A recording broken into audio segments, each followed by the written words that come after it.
अगर कल अचानक जॉब चली जाए या कोई मेडिकल इमरजेंसी आ जाए तो आपके पास कितने दिन सरवाइव करने के लिए पैसे हैं। यानी कि हम जिसे बचत के नाम पे हम रखते हैं वो आपके पास कितना है। लेकिन इस सिचुएशन से बचने के लिए अपने पास एक इमरजेंसी फंड होना चाहिए। जी हाँ, इमरजेंसी फंड एक ऐसा फंड रहता है जिसके बारे में हम आज पूरे वीडियो में जानेंगे। तो आज का हमारा टॉपिक ही यही है कि इमरजेंसी फ़ंड क्या है। तो आज हम पूरे वीडियो में देखेंगे इमरजेंसी फ़ंड क्या होता है, क्यों ज़रूरी है, इमरजेंसी फ़ंड कितना होना चाहिए और इमरजेंसी फ़ंड कहाँ रखना चाहिए। तो चलिए वीडियो की शुरुआत करते हैं पहले टॉपिक से कि इमरजेंसी फ़ंड क्या होता है। इमरजेंसी फ़ंड एक ऐसा पैसा होता है जो सिर्फ इमरजेंसी सिचुएशन के लिए ही अलग से रखा जाता है। जी हाँ, अलग से रखा जाता है। और ये अलग वर्ड यूज़ करने का रीज़न ही यही है कि ये ना कोई कॉमन मतलब कि हम अपने बैंक अकाउंट में जैसे रखते हैं कि सभी पैसे हमारे एक अकाउंट में है या 2-3 अकाउंट जितने में भी है। लेकिन ये फ़ंड ऐसा होना चाहिए जो अलग से ही उसके नाम के आगे आ जाए कि ये फ़ंड मेरा जो है, ये पैसा जो है वो इमरजेंसी फ़ंड है। क्यों?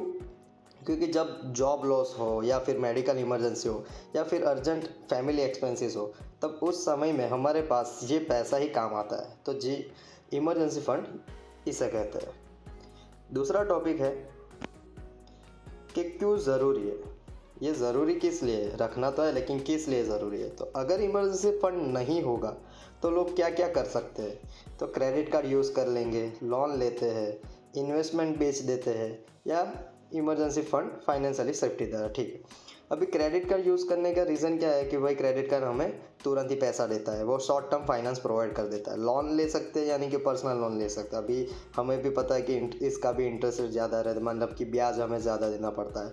पर्सनल लोन में भी ज़्यादा देना पड़ता है। इन्वेस्टमेंट जो हमने फ्यूचर सिक्योर करने के लिए किया था वो भी बेचना पड़ेगा, राइट।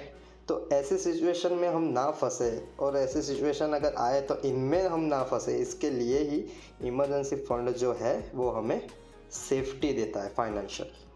तो इसके लिए इमरजेंसी फंड रखना ज़रूरी है।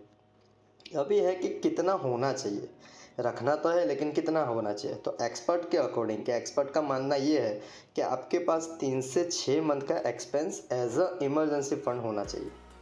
3 से 6 मंथ का मतलब हम एक एग्जांपल से समझेंगे कि अगर मंथली मेरा एक्सपेंस 20,000 है, राइट, तो मेरे पास इमरजेंसी फ़ंड के नाम पे एटलीस्ट 60,000 से 1,20,000 तक का होना चाहिए, राइट।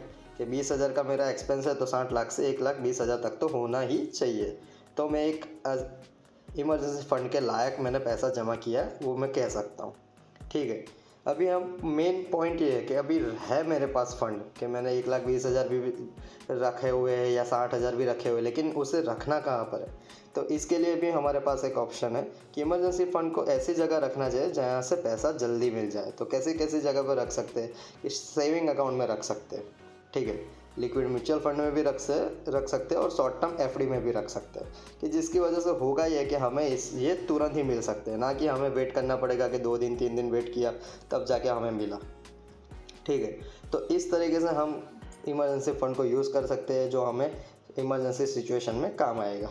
अभी आपने अगर आज से ऐसा कुछ सेविंग्स नहीं किया है या फिर यानी कि इमरजेंसी फ़ंड जमा नहीं किया है तो आज आज ही से आप चालू कर दो, क्योंकि ये बहुत ही नीडफुल है हमारी लाइफ के लिए। कभी भी कुछ भी इमरजेंसी आ सकती है, तो इसके लिए हमें अपने अभी तक की जो भी इमरजेंसी फ़ंड के नाम पे ना किया हो वो आज से ही थोड़ा थोड़ा स्टेप्स लोगे, थोड़ा थोड़ा सेविंग्स करोगे, इमरजेंसी फ़ंड में ऐड करोगे तो हमें ही ये इमरजेंसी सिचुएशन में काम आएगा।